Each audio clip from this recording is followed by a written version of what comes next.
Hi, I'm Peter Merrill, and you're listening to the Agile Uprising.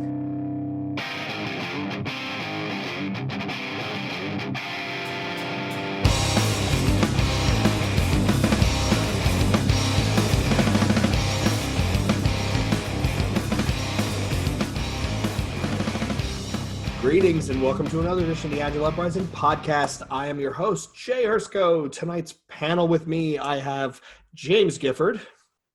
Cherry vodka's delicious. Andrew Leff. I got nothing from that. Howdy. And someone who's quickly becoming an irregular regular, Mr. Jon Schneider. Wow, what an intro. Hey, guys. So the topic of today's episode, today's episode, depending upon when you're listening, is one that we have tried to schedule and postpone multiple times, so we're going to give it a go. We're going to talk in the terms of an Agile transformation. Let's talk about audit and compliance, which if you think about it is one of the most unsexy topics we could talk about. However, it is amazingly relevant because every transformation I've ever been part of, this is where things start getting a little dodgy and things start going squirrely. So I'm going to start with you, Gifford. When you say the word Agile and when you say the word audit, aren't they by default incongruent? No, I mean, there are multiple ways to prove out traceability in Agile projects. The manifesto didn't say we don't write documentation. We just prefer working software over it. You still need both. I mean, they didn't say throw out they said they prefer working software over comprehensive documentation. It doesn't mean that you're not documenting your software in a multitude of ways. I mean, the practices of TDD and things like that, you can show pure test coverage and things like that. So I think it's very applicable. Even applying Agile to said audits is very applicable. So Jay, can I jump in for a second? Sure. So when hearing what Gifford's saying, Jay, did you intend it more like we're going to, like audit happens after the fact, we're looking for a problem. So when you said kind of butting heads, did you mean it in that way? Like Agile versus, or Agile and audit? Like to me, when I think of audit, I'm thinking someone's going through my taxes looking for all the things I screwed up. I guess that's a good point, Leff. So I guess my point by that question would be if you take the term Agile, right, it's iterative development, adapting to change, blah, blah, blah, blah, blah, blah, ad nauseum. And then you have audit. When I think audit, I think compliance. I said, are you checking the boxes? Are you dotting your I's? Are you crossing your T's? So my question was, I guess, more of a philosophical one. Are those two things incongruent? Does that Venn diagram overlap heartily? Is why we have such trouble, which we're going to get to later in the episode, is because not as much as we would think they would. So that's where I was going with that statement. Nope, that makes sense. Sorry for the needing of the clarification. No, I'm glad. No, it's a good point. But when you're building out your Agile processes, you need to kind of take into consideration, like if you have to deal with CFR 21 Part 11. So you're in life sciences, healthcare, medical device. There are government regulations that basically says that you have to do validation. It doesn't mean that at the end of every sprint, you can't still be potentially shippable. It just means that there's a downstream group that has to basically check everything that you did and claim that you tested and satisfy that. So some of that stuff gets into, and we could talk ad nauseum about how to be compliant with some of these regulations and different things like that. But it's when you're building your framework, when you're building your methodology, when you're looking at this stuff, you have to take these auditory things into consideration, and you may not be as agile as a Spotify because of specific regulations. Doesn't mean that you can't design something around those to be as agile as you can be. Okay, so I'm gonna swing over to Jon. Jon, I want to go in on what Gifford just said, where he made the remark of you may not be a Spotify and you may not be as agile as you would like to be, right? So you and I talked about this conversation. You and I talked about this topic a long time ago, which is how we ended up having this episode. So does what James said make any more sense? Does that shed any light? Or what are some of the things that you've seen that you're like, yeah, that's why this is becoming a real bear? Well, I mean, I agree with everything in the beginning, right? He was saying basically you have to have a set of activities or artifacts that allows a team to basically be quote compliant or like stay within the boundaries and thresholds of what they have to do. And then you just figure out how to get speed from that, right? So it's a negotiation thing. And this is why a lot of the more seasoned coaches are usually in the financial institutions in those heavily regulated spaces, because it is tricky to obtain agility there. But I think the part that I wanted to harp on more is saying you're compliant is one thing, but if you're actually being smart about how you're fulfilling the compliance is where the agile kind of coaching can come into play. Because yeah, you won't be as fast as a Spotify, but just because you've been doing this thing, this audit way for 15 years, doesn't mean you can't revisit it and maybe fulfill that policy or rule a different way with new technology or a new process. I could go on and on with a bunch of techniques that are still used today where people are like, oh, our Scrum teams are super efficient. And I still see them taking manual screenshots and uploading them and saying, yeah, we have to do this for test compliance. And I'm shaking my head like, holy crap. What year is it? So there are many nuances like that where you could dig into, like, are you doing audit well versus just doing audit? So the what you just said is what I took away from that, as I wrote it down, is the nuance is how you act both with agility and in compliance simultaneously. Right. That if I followed you, that's where it was going. So, and I know, Leff, you come from a background, you did a lot of stuff. You were heavy in the financial side. In your experience, what are the typical hangups that you run into, difficulties when an organization, an enterprise size organization is trying to go through one of these transformation initiatives, and then the agile audit monster, I should say, starts coming around the corner? What are the first couple things you see what are the hangups? So in my experience, it's been more like the regulatory and compliance and legal group all sit in this like iron house that's impenetrable, right? So, and they only come out when they want. So it's been a real challenge. And what we try to coach to is, and the way, it almost becomes an NFR at a feature level or even at an epic level. What are the constant activities that need to happen? And one of the things you guys were talking about was speed. Like, you're not going to be a Spotify. And I always think, well, you can be. You just, and Gifford, you said this when you were talking, like speed to market, right? So you can be super agile, you can be quick and nimble, but you may not be able to release without covering those bases. But all that should be baked in, right? That should be constantly discussed and touch points and communicated, and change management needs to play a part in that to make sure, or maybe not change management, sorry. I'm thinking transformation, can't get it out of my head.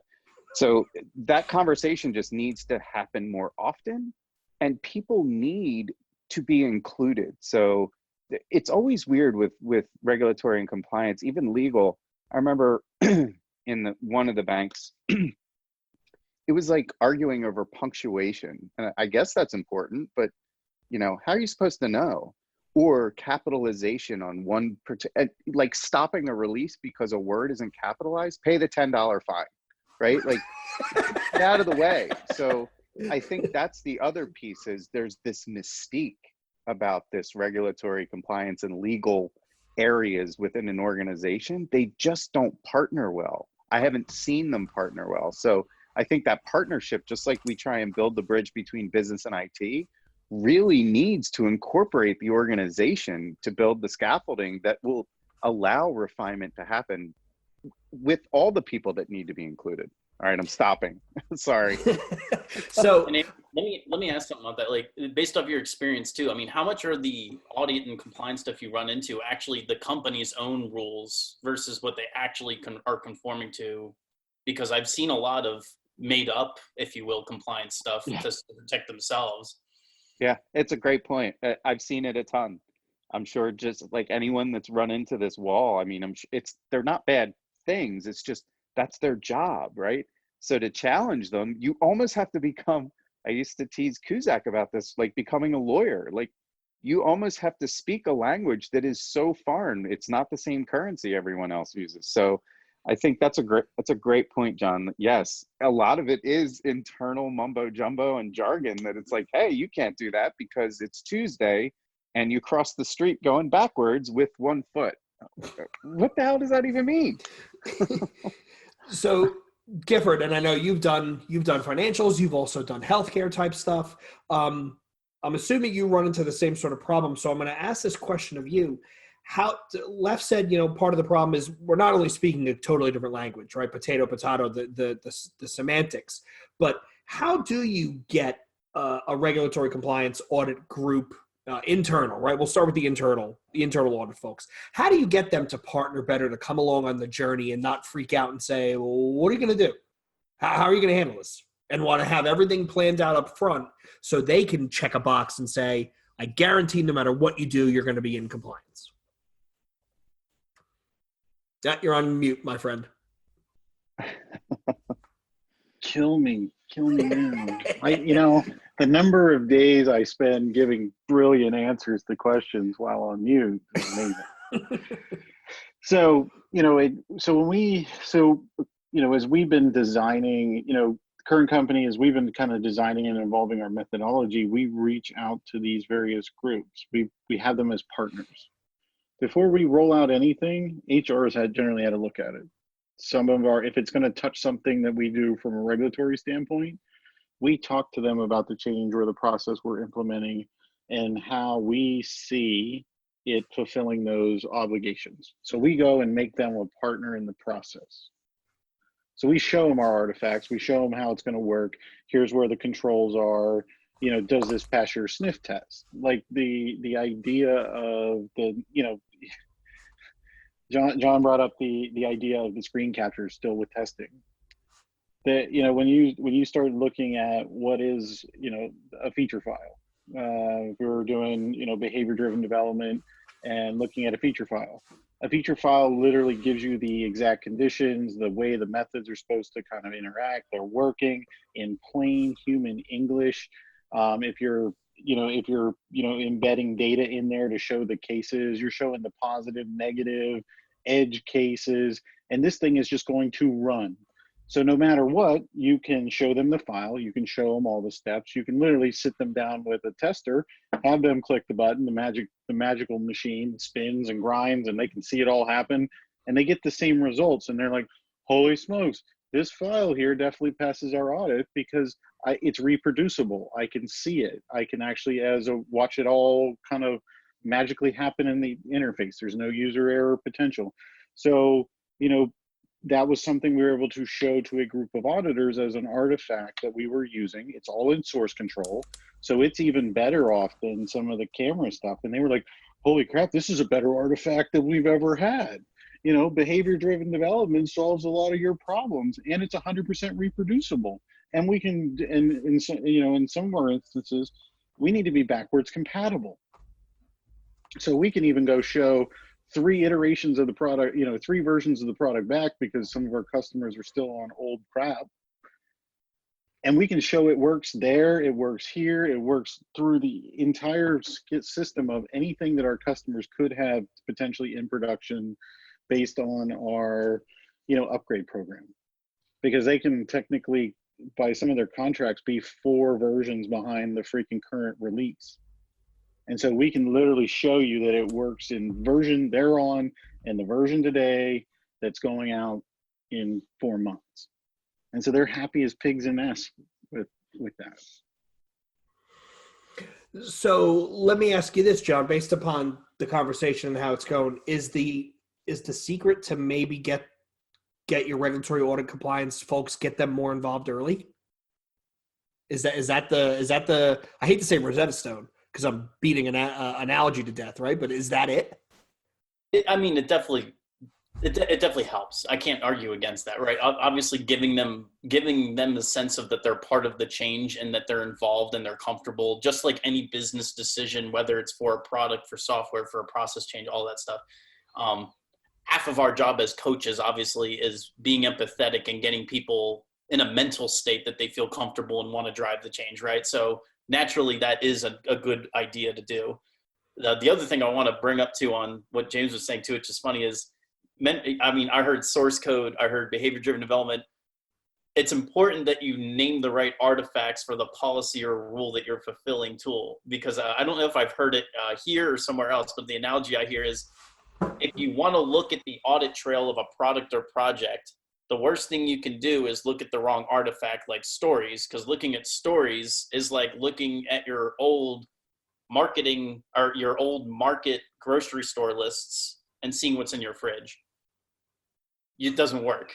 So making sure you know how to do the right artifact alignment for your audit trail is important. So Good point. Leff, I want to ask you, in all your experiences, what was your most successful experience when it came to getting audit, compliance, governance, regulatory? What was your most successful experience, whatever you can share, getting them involved in a transformation? Like, what was that like? What was the way of working? How did you interact? What was the thing that sticks out in your mind?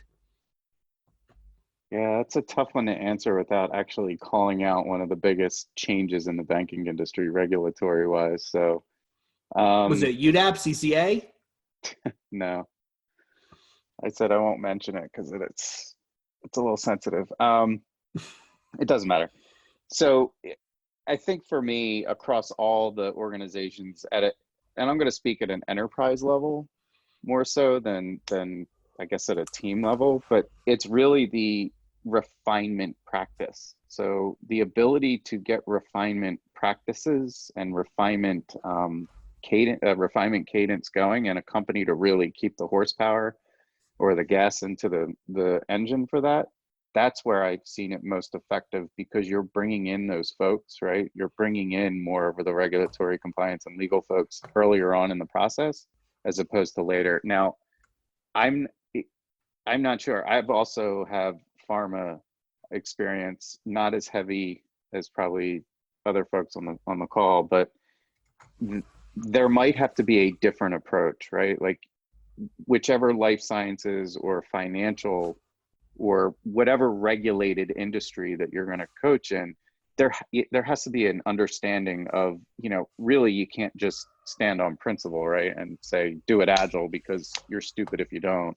I think you have to understand what the regulators or the compliance areas are really needing and make sure you educate the organization around that. So that's where I've seen success, where you become more empathetic to those groups because you have a better understanding of what they need. And then they become part of the machine, right? They become part of the team. So when you say refinement practices, I'm assuming you're meaning a concrete, repeatable process by which you consistently do backlog refinement. You're consistently paring things down. You're consistently working through it, right? Like that's what I'm assuming you mean by refinement. Yeah. And when you said involve them early, make them feel like they're part of the team, that ties to me, and I'm going to reuse a banking analogy, know your customer, right? Like these are people who technically would be your customers. So you want them involved. And it sounds to me like not only speaking the same language is going to be crucial in getting them involved early, but it also sounds like treat regulatory audit compliance as if they're an actual stakeholder. And they have because they honestly are, right? They have a chit to play when it comes to the value that that's being delivered. Yeah, don't just need them, love them, right? So love them into the family. So it's a matter of it's important. It sounds stupid, but if you approach things in that way, you can change the entire emotional field around an organization. So I don't know. I think that stuff is just, it's easy to do and it costs nothing. So figure out a way to make them feel part of the process and not the principal, right? Like, oh shit, here we go again. Got to go to the principal's office because I didn't cross the T and dot the I. So we're about to get fined. In all these transmissions, it's been a long day. I mean, all these transformations, it's about building, relationships. As much as bringing them in, making them feel part of the change. Like if you're walking into a new domain, like a lot of us, not a lot of people. Well, only one of us on this call is right now flying the consultant flag. But as consultants, you get parachuted into a lot of different organizations in a lot of different states. I mean, day one, you should be trying to build relationships with people throughout the entire organization. And that's where a lot of these things go wrong. They have people parachute in, they seagull by, they poop on some stuff. And they don't have the relations intact. And so now you've got a burnt customer. Like I spend ad nauseum time with the accounting department, understanding the various CapEx and, how we actually, if you're, and we have, some of our groups, some of our products are SaaS. So there's software, I don't remember what exactly it is, but there's 2 CAP standards around that we're audited against. And so I need to know the one where it's basically and my brain is drawing a blank because I'm tired, but we have a SaaS standard or we have a CAP standard that is for software that you install that's on-prem, thick client, big, I send it to you on a CD or 85 3.5 floppies, and you load it to your hardware. Bringing back the 90s on us. And 90s, I guarantee you there are companies that still do it, James, but continue as John nods away vigorously. and so, or you have the stuff that's just sitting on AWS or some, hosted, and you're basically selling licenses to the product, or you're buying it's software as a service. That's what it is. Mm. You're paying us for services, and the CAP standards are totally different. So whether I got to pursue, how do I produce a technical feasibility document for that product that comes to you on a jump drive or a 3.5 floppy, 5.5, that I overwrote the Oregon Trail on. There are multiple standards. So I had to go sit with it. We have to go sit with our accounting folks and just understand what they're looking at, what they're worried about. It goes back to Andrew's empathy. Like if you're not able to understand what they're going through and what they're worried about in us conducting business, you're not going to have the success you need to kind of understand that and build your framework or processes around being compliant to what they need, or getting them even comfortable with a change to how you want to do things. So I do want to ask Leff and Gifford something on that, because based off the experience that you guys have seen, one of the hardest things as a coach when you go in there and you're trying to help educate with teams, whether it's Scrum or a framework or another way of working, usually if they already have a preconceived notion of how Scrum works or Kanban, and then you start to educate yourself and understand, and they are wildly off on how they think it should be, and they almost like think they know it, but in reality they're actually practicing along a lot of wrong behaviors or ways of operating because of something that they've learned from another coach or just wrongfully read online. I've seen a lot of that in the audit and compliance space as well, where somebody will raise the flag and say like, well, that's not SOX compliant. And then I look at them and the SOX compliance has nothing to do with this. What are you mentioning? And then they start explaining how we have to do this because SOX compliance says blah, blah, blah. And that's not at all what SOX compliance is. So I feel like it's almost worse if they have a preconceived notion of what compliance is and it's actually wrong. And now you have to undo that while educating them how to do it efficiently. So it's very difficult. I don't know if you guys have ran into that, but there's a lot of scenarios where there are people that have preconceived wrong notions of how to even be compliant in audit, which is why we probably have a lot of heavy processes still in place out of ignorance. I think you're hitting on a, I think someone has some fresh wounds over regulatory and compliance. But no, it's funny. I haven't had to experience it in my past engagement. So John, you're bringing up like all this stuff that I remember the pain of going through any sort of transformative activity around. So yes, you have these people that spit those statements out, and if you challenge them on them, it's like, oh yeah, it's because it's what SOX told you, right? And I'm pretty sure you didn't talk to SOX. I'm pretty sure that's not a real thing. So let's trying to understand, and I think it's about just again building a better bond of trust, that they're willing to even be a little more vulnerable to say that they may not know, because no one likes to say you don't know. It's one of the coach's greatest gifts, right? Like, I don't know. Knows a complete sentence, could be yes. Hey, it depends, right? So I was like, I get paid to fail every day, and I love my job. So I think let's it's get just that a matter Agile Afghan out. No is a complete sentence. That's going on my desk. I'm gonna get that on one of those like nameplate things and put it there. Man, I gotta I mean- start giving credit here. Just one thing. That's Shay Bailey. She listens. Was an RTE of mine, or that I worked with. That's her statement. So No is a complete sentence. That's great. Giving people credit's super important. It is. So, but I want to ask. So, and John brings up a very valid point, right? And I think this is where coaching comes in, or even just learning or being emotionally there, or like you said, Leff, building a bond, making them partners. We should create the environment where it's comfortable to say, hey, Mr. Gifford, I know you're having me do this because you say it's compliance needs, but can we talk about what the actual compliance need is? Because I think to our listeners, I think the suggestion that we're all nodding along is feel comfortable asking questions. Don't be an ass about it, but ask why exactly do we do this, and is there a smarter way? I have a good friend who's coaching at a place where every year everybody has to sign this attestation, and no one understands why. And when they asked it was, well, compliance. And the running rumor running around the company, because let's be honest here, informal networks are more powerful than formal. And what perception is reality. The perception was, well, that's just something that they could use in an emergency to fire us.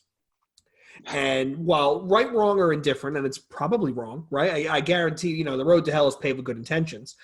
But that's the perception. And when I asked this gentleman, I said, well, has anybody pushed back? And he made this face and he went, we tried and it didn't go over too well.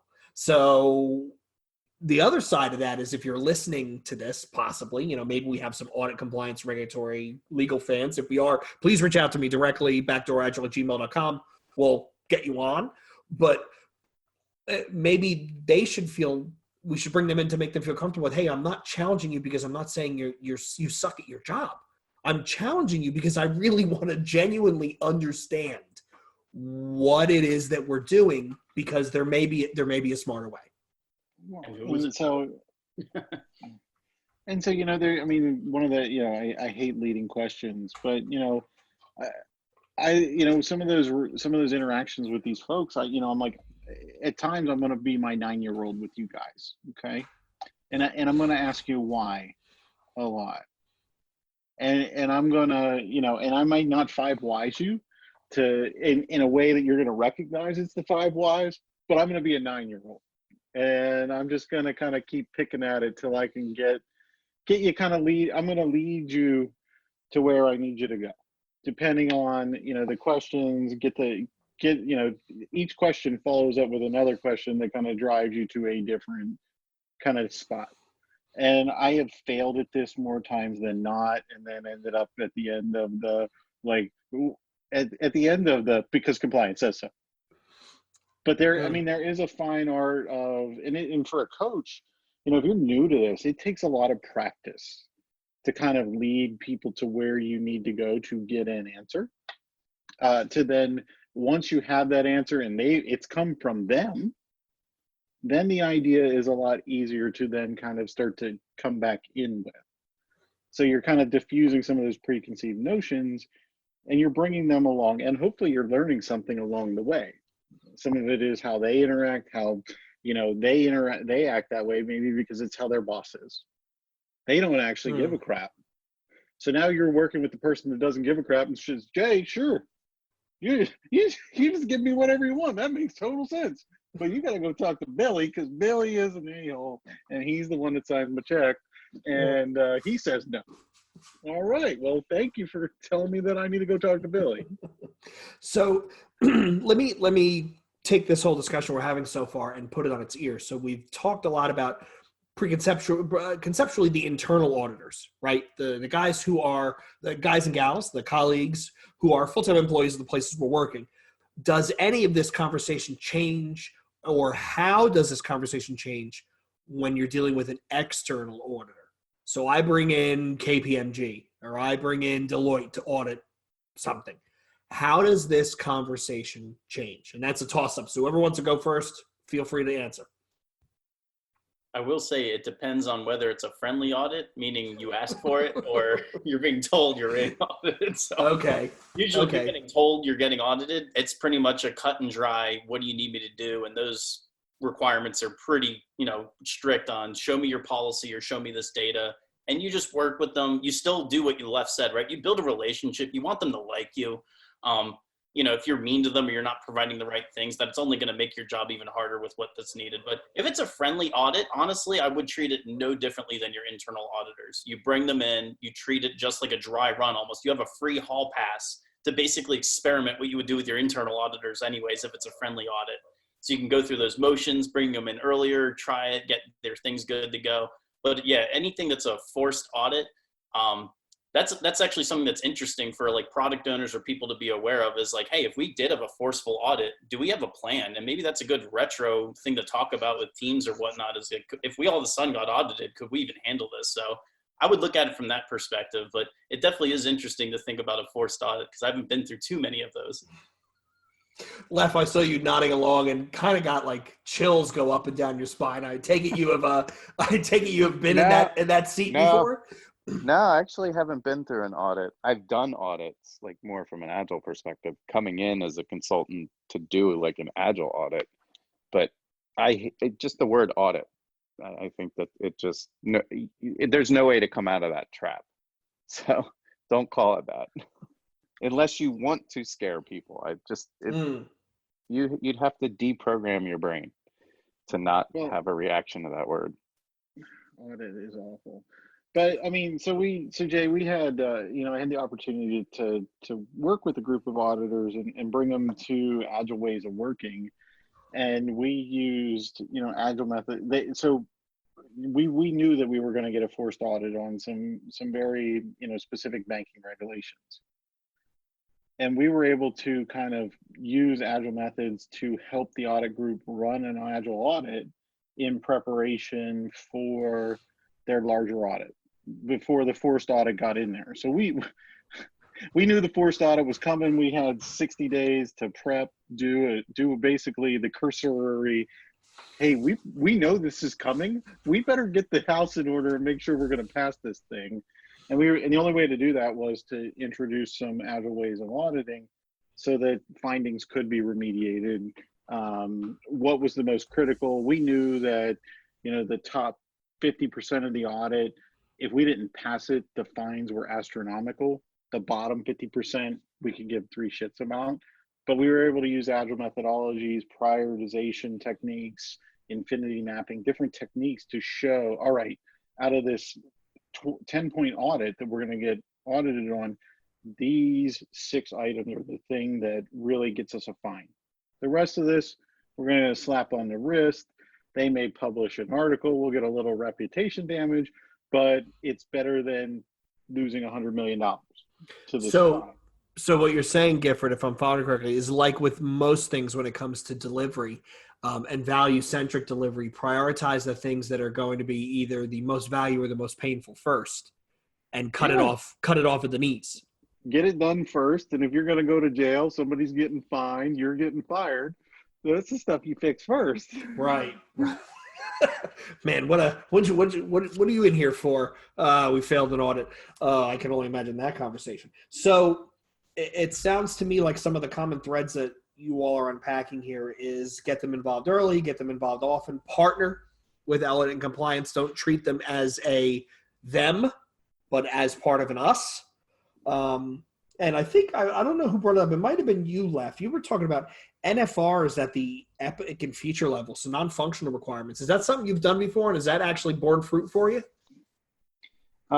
It's been a mixed bag, but yeah, I think it's important that you even if you don't call them NFRs, but things that you need to do on every single time you need to check the box, right? It should be, people should understand what that is, and they should also be talking about it every time you go through refinement. Hey, are we all clear that blah, blah, blah needs to approve this and do, 2 days worth of testing?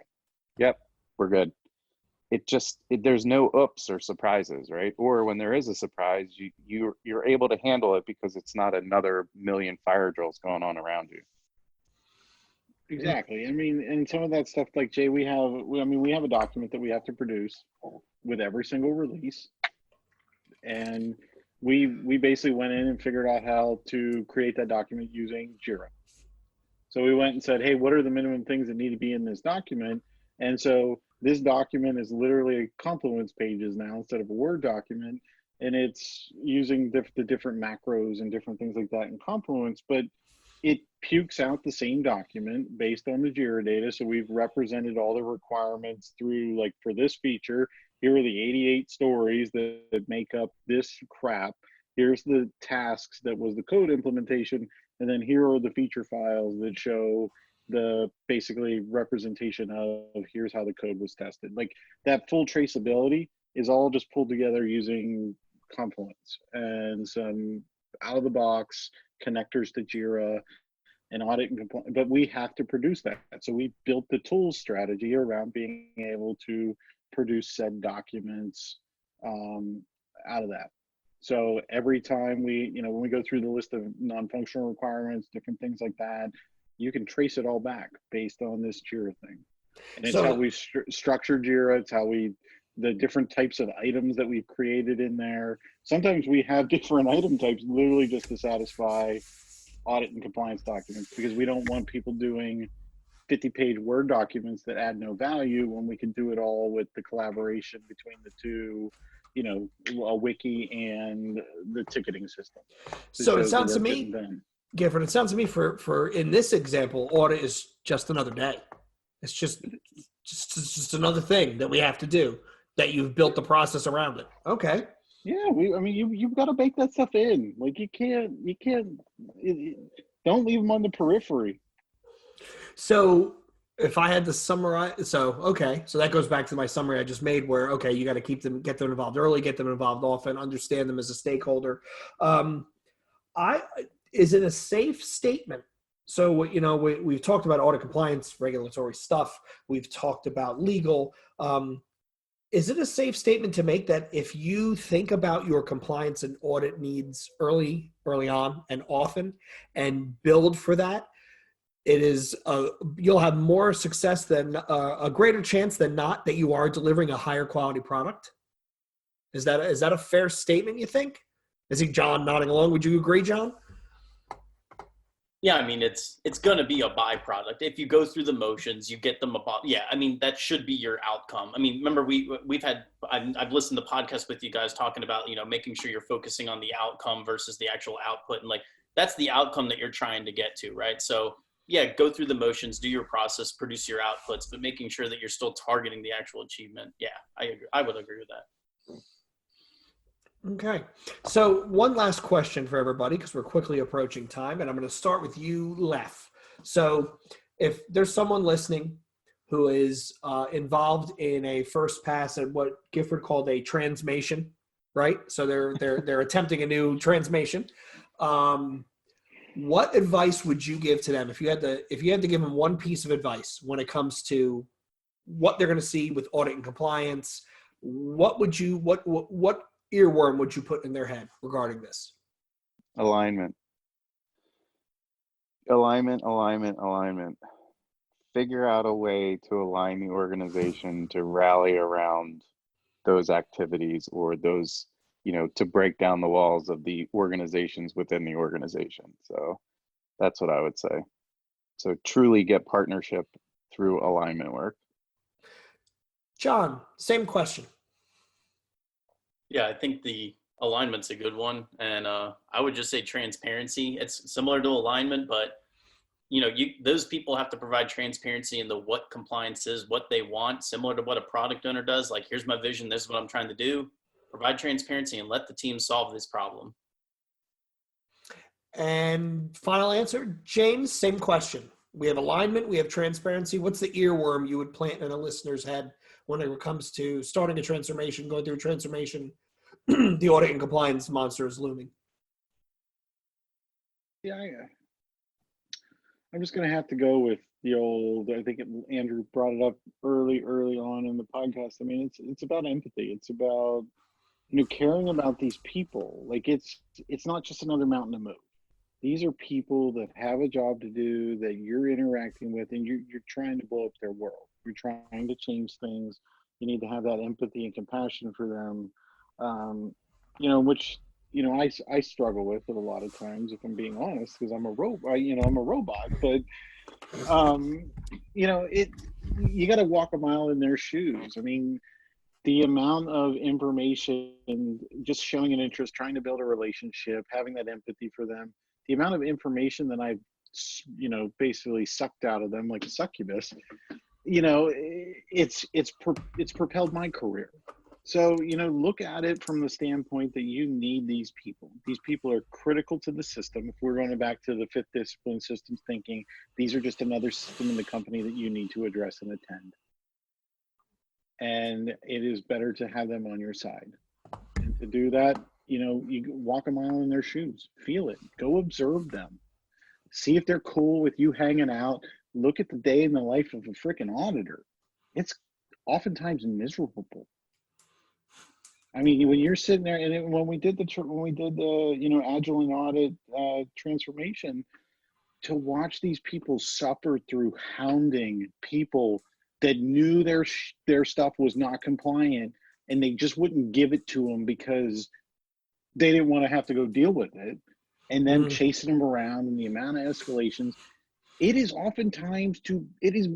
super painful to be an auditor and to understand that pain. They're just trying to do their damn job. Right. So the quicker we can bring them into the fold and make them feel like family, like Leff said, don't just need them, love them. Maybe you'll make everybody's life a little bit better on the other side. Well, that's a pretty good way to wrap up the episode.